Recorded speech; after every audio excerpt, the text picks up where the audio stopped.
The arraignment for Dwayne Keefe D. Davis was delayed once again for the 1996 of rapper Tupac Shakur. I hope the Vegas Police Department do their due diligence and get down to the bottom of it. In a drama filled with suspense and unexpected turns, the case surrounding Tupac Shakur's assassination is seemingly disintegrating right before our very eyes. The latest episode, Dwayne Keefe D. Davis, an essential player in this intricate plot, once again left the courtroom without any solid progression. His arraignment at Clark County Court was short-lived, but it was long enough to cast shadows of doubt on the strength of the case.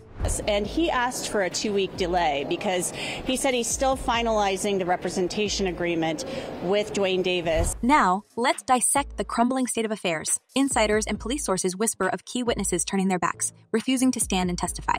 Then there's the house search this past July, a venture that promised so much but delivered zilch. So, what's left for the prosecution? Frankly, not much. Davis, now the lone survivor from that fateful white Cadillac, has confessed, yes, but only to his presence during the shooting and handing over the weapon. That's the only card law enforcement seems to be holding.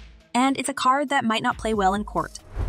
As they were in the white Cadillac, Mr. Davis took the gun that he had obtained and provided it to the passengers in the rear seat of the vehicle. Because here's the twist. The defense is rumored to be gearing up for a move that might see Davis walking free. With health concerns as their ace, the defense could potentially request Davis's. If this happens, the case, which already feels like it's hanging by a thread, might just snap. The deeper we delve, the murkier it gets. The vehicle's other passengers from that night, all gone. Orlando Anderson, Terrence Brown, DeAndre Smith, their voices silenced forever. And then there's the shadowy figure of Eric Zip Martin, alleged to be the one who provided the deadly firearm. Yet, even with all these pieces, the puzzle remains unsolved. Every twist, every revelation only seems to push the prospects of justice further away. Will Shakur's legacy be forever overshadowed by this unresolved mystery? As of now, all signs point to a case in free fall, with the ground rapidly approaching. This is a case that it's going to take some nuance, that's for sure. Upon viewing the recently released police footage, one might mistakenly assume the arrest of Dwayne Keefe D. Davis was just another routine capture.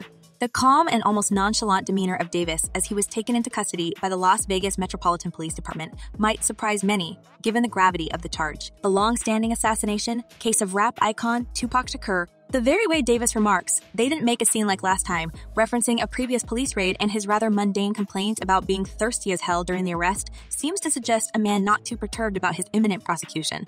Was it experience? Or did he already have inklings that the charges against him might not stick? It has taken countless hours, really decades, of work by the men and women of our homicide section to get to where we are today. For us, diving deeper into the intricate maze that is this case, a few critical points emerge that might explain Davis's composure. Firstly, there's the matter of the 2009 proffer agreement, which shields Keefe D from self-incrimination based on his past admission.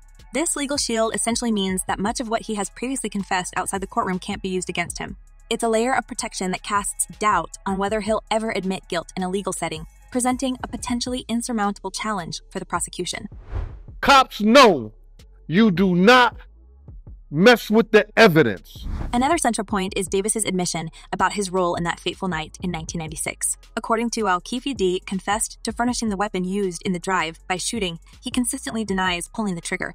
This point, seemingly minor in the grand scheme of things, opens up avenues for the defense to paint Davis not as the cold-blooded mastermind, but rather as an unwilling participant roped into events spiraling beyond his control. Even with the weight of the drama surrounding Tupac Shakur's assassination, further scrutiny reveals just how delicate the foundations of this case really are. Our investigation digs deeper into the mire, unearthing a house search that might have been the linchpin in linking Dwayne Keefe Davis to the shooting. Back on August 6th, upon the execution of a search warrant at Keefe D's residence, bullets were indeed discovered. Police have searched a house on the outskirts of Las Vegas in connection with the hip-hop star Tupac Shakur more than 25 years ago. However, subsequent forensic examinations showed that these bullets didn't match those linked to Shakur's assassination. Such a mismatch has cast yet another shadow, demonstrating the prosecutorial challenges arising from a lack of concrete forensic evidence. When this house search took place, whispers in legal circles suggested that Marion Suge Knight, co-founder of Death Row Records, might be summoned as a prosecution witness. That is, if any solid evidence was discovered linking Keefe D to the infamous assassination. It was Radar Online that first noted the importance of Suge's potential testimony, given his proximity to Shakur during the fatal drive-by and the fatal drive-by, and the fact that he's one of the few living witnesses of that fateful night in 1996. Still, Suge Knight, notorious for his reticence in matters concerning the assassination, was thought to only appear if the house search yielded significant findings. By September, we learned from reliable sources, including the U.S. Sun, that the Las Vegas Metropolitan Police officers secretly approached Suge. This former music mogul was targeted not only for his potential testimony, but to also corroborate details surrounding Keefe's involvement. As one well-placed legal insider pointed out, Suge remains the only witness still alive to have got a prime view of the crime. Yet, as the case evolved, it became evident that Suge's testimony would be anything but straightforward. Surprise, number one, because I didn't think Keefe did never get arrested. This became particularly clear come October when journalists managed to contact Suge Knight. In a phone interview, Suge expressed genuine surprise over Keefe D's arrest, emphasizing his personal connection to the alleged criminal, with both having played on the same Pop Warner football team in their youth. If he had an involvement with anything, if he didn't have any involvement with anything, who want to see? I wouldn't wish somebody going to prison on my worst enemy. This personal history and the potential bias it implies might explain why, when directly asked, Suge resolutely affirmed that he would not take the stand. You will not comply. You will not testify. Do I have that right? 1,000%. I wouldn't go. I wouldn't testify. None of that. So, where does this leave the prosecution? Without Suge's testimony, Keefe D's own admissions, which can't be used against him due to the 2009 proffer agreement, and with forensic evidence that doesn't match, the case appears to be in a precarious position. The one major witness for the prosecution refuses to testify. At this moment, Keefe's defense is gearing up to strike. Davis's age and health have become central topics in whispered discussions about this case. When a person reaches the later stages of their life, battling a disease like cancer, a condition he was diagnosed with in 2018, the criminal justice system is sometimes inclined to consider whether continued prosecution is humane or practical. It's not unheard of for age and deteriorating health to evoke leniency in court, with the scales of justice gently weighed against the sands of time. So, is Davis's defense strategy of focusing on his health and age likely to work? Historically, there have been instances when deteriorating health has swayed verdicts or led to reduced sentences, especially if the prosecution's case isn't watertight. Given the whispers about the prosecution's shaky foundations in this case, it's conceivable that Davis's age and health could play into their strategy. Nevertheless, it's crucial to note that while the prosecution seems quiet, perhaps playing their cards close to their chest, the defense isn't idly resting either.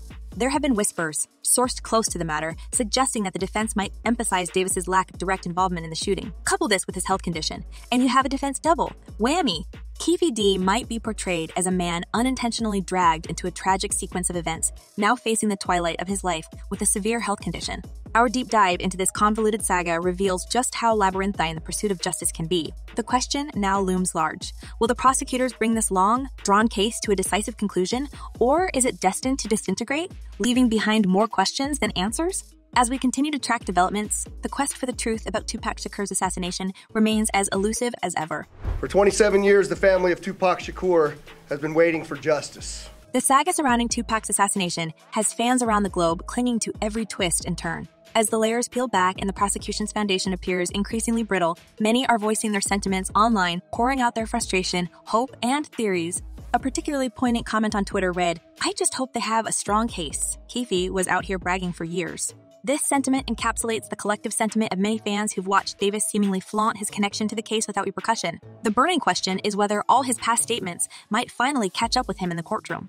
Over on a popular Shakur forum, another user mused, "My question is, even if Keefe D is found innocent because he wasn't truthful about his testimony using the Queen for a Day agreement, wouldn't he still face a lifetime sentence for his PCP substance charges? I think no matter what happens, he'll be locked up for life." Lastly, a theory gaining traction on various social media platforms revolves around Davis's legal representation. A user on Instagram posited, "So he got a high-powered lawyer. Maybe Puffy provided the lawyer in exchange for silence. Perhaps Keefe might beat the charges." While such theories are unverified, they illuminate how intertwined the world of celebrity, crime, and justice appears to many fans.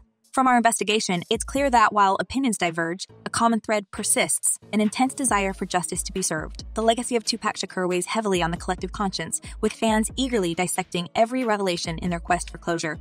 As the legal proceedings unfold, the world watches, holding its collective breath, hoping that the truth, once obscured in shadows, might finally emerge into the light. With such intense revelations unfolding before us, one can't help but wonder, where do you stand in this intricate web of events? Do you believe Keefe D's health and age should influence the outcome in court? Or is justice for Tupac's legacy worth pursuing regardless of these factors? Drop your thoughts in the comments below. Every perspective sheds new light on this seemingly never-ending saga. As always, thank you for joining us in this deep dive. Until next time, keep the conversation alive and stay tuned for more twists and turns in the pursuit of truth.